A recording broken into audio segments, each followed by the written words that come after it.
वृंदावन की शांत गलियों में, जहां साक्षात भगवान कृष्ण विराजमान थे, एक गरीब फल विक्रेता अपने जीवन की कठिनाइयों से जूझ रही थी।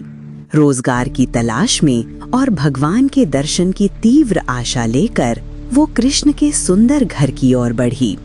उसकी आंखों में आशा की चमक थी और टोकरी में चंद फल थे जो उसके एकमात्र सहारे थे।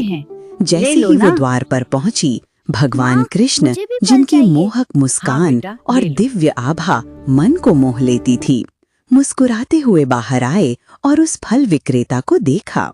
उन्होंने विनम्रता से अभिवादन किया। भक्ति से अभिभूत होकर उस गरीब महिला ने अपने सारे फल कृष्ण को अर्पित कर दिए। कृष्ण ने प्रेम से उन फलों को स्वीकार किया और बदले में उसे कुछ गेहूं के दाने दिए, जो इस संसार में प्रेम और निस्वार्थता के एक अनमोल प्रतीक थे। जैसे ही कृष्ण अपने घर के अंदर गए, चमत्कार हुआ। फल विक्रेता की टोकरी, जिसमें अब बस कुछ फल बचे थे, सोने के सिक्कों और गेहूं के दानों से भर गई।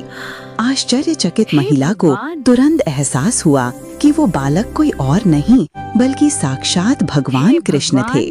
खुशी के आंसू उसकी आंखों से बहने लगे और उसने समझा कि असली धन भौतिक संपदा में नहीं बल्कि भक्ति और समर्पण में निहित है।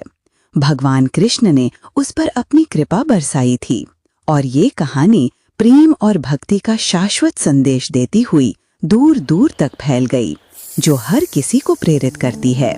ये कहानी हमें सिखाती है कि प्रेम की शक्ति अनंत है और एक विनम्र हृदय से किया गया छोटा सा कार्य भी दिव्य हो सकता है, जो ईश्वर के प्रेम के अनंत भंडार को खोल देता है।